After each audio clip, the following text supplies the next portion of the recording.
Good day or night every world watch this.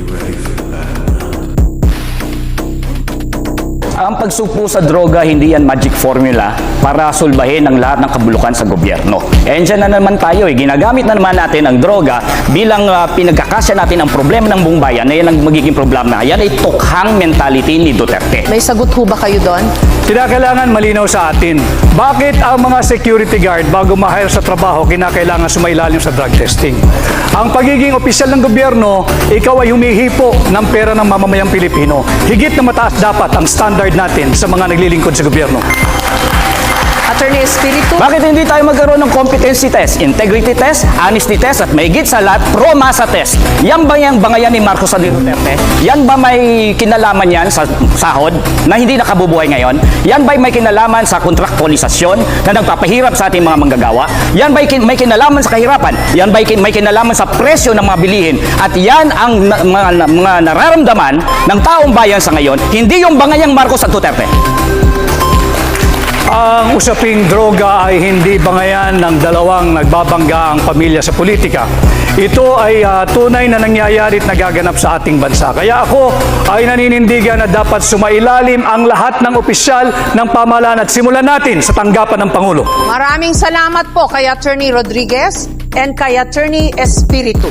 Dapat lang kasuhan si dating Presidente Duterte at long overdue na ito. Libo-libo ang pinapatay ni Duterte pero wala pang napapanagot.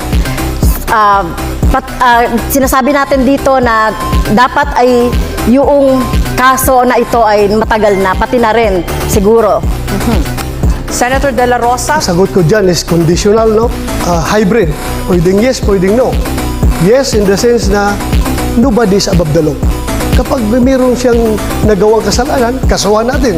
Pero kung wala naman siyang nagawang kasalanan, huwag mo siyang kasuhan base doon sa kaso ng ibang tao. Because guilt is personal.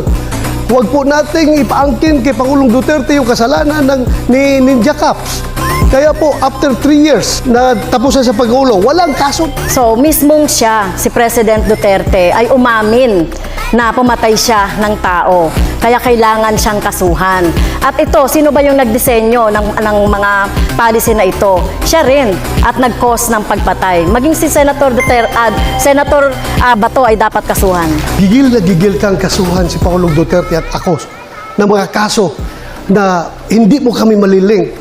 Kumusta na po yung conviction mo sa kasong child trafficking? Ano na po nangyari? Bakit andyan ka pa? Hindi ka pa nakulong. Ang ordinaryong tao nagtatanong, porque congresswoman ka, hindi ka nakulong.